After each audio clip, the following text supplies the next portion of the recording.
હું પાટણ જિલ્લાનો ખેડૂત છું અને આજે અમારો પાટણ જિલ્લાને પણ અહીંયા સમર્થનમાં અને આમાં છાવણીમાં જેતપુરમાં બોલાયો છે। હું ત્રીજી વાર આવ્યો છું। જ્યારે 765 કેવીના જે ખેડૂતોના દાખલા આવે છે ખેડૂતોના ખેતરમાં એ ખૂબ જ નુકસાનકારક છે। જે સરકારે પરિપત્ર ડબલ ઘણો જે આપ્યો છે લોલીપોપ એ અમને મંજૂર નથી, કારણ કે અમારે જે રાજસ્થાન સરકારે 4 ગણું જે વળતર આપ્યું છે એ અમારે જોઈએ છે અને હરિયાણા સરકારને પણ ખૂબ જ ઊંચું વળતર આપ્યું છે એ પ્રમાણે અમારે ગુજરાતના ખેડૂતોને પણ જોઈએ છે। એટલે અમે આજે જેતપુર હું ત્રીજી વાર આવ્યો છું અને પાટણ જિલ્લા તરીકે હું ખેડૂત તરીકે આવ્યો છું। 10 ખેડૂતો અમે આવ્યા છીએ। એટલે આ મારું નામ પ્રકાશકુમાર વિરમભાઈ ચૌધરી છે।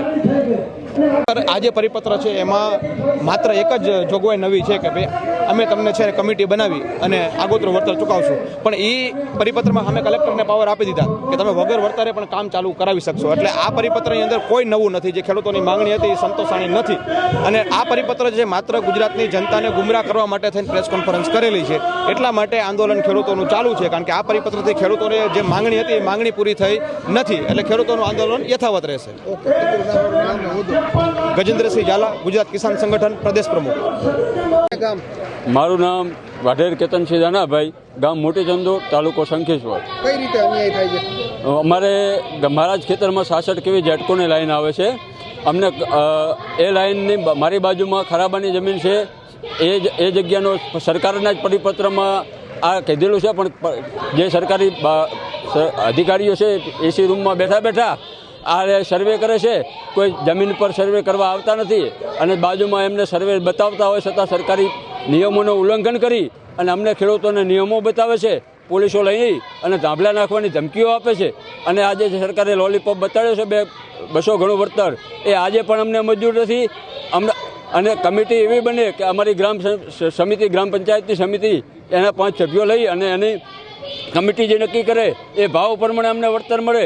આજે પણ અમે આ વળતર અમે લેવા તૈયાર નહીં, આજે પણ નહીં લઈએ, કાલે નહીં લઈએ। સરકારને જો કોઈ કદાચ પોલીસનો ડર બતાવવો હોય તો પોલીસના ડર નહીં, એસઆરપી કે બંદૂકધારી પોલીસ જ લઈને આવે। અમે આજે પણ પોલ નહીં નાખવા દઈએ અને કાલે પણ નહીં નાખવા દઈએ।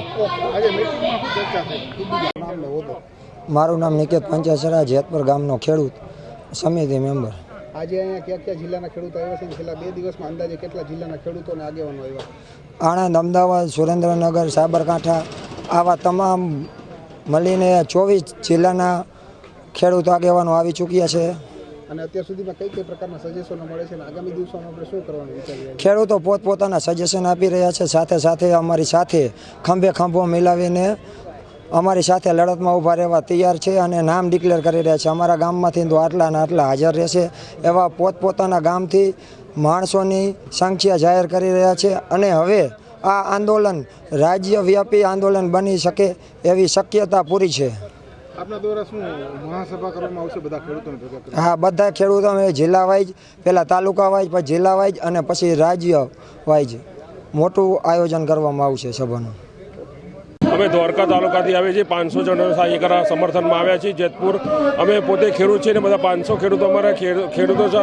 આજે ખેડૂતની જે પરિસ્થિતિ છે, અત્યારે જે અદાણીના જે લોકોએ થાંભલા ઊભા છે ખેતરમાં, એ ખેતરોને ભલે થાંભલા નાખ્યાનો અમને કોઈ અફસોસ નથી, પણ થાંભલાના પ્રમાણે જેનું વળતર અમને નથી ચૂકવતા અને અમને ઉપરથી પોલીસ દ્વારા પ્રોટેક્શન લઈને લાઠીચાર્જ કરવામાં આવે છે। એના માટે અમે જેતપુરમાં આ સંમેલનમાં અમે સહભાગી થવા આવ્યા છીએ અને જેતપુરના સાથે અમે ખેડૂતો આવ્યા।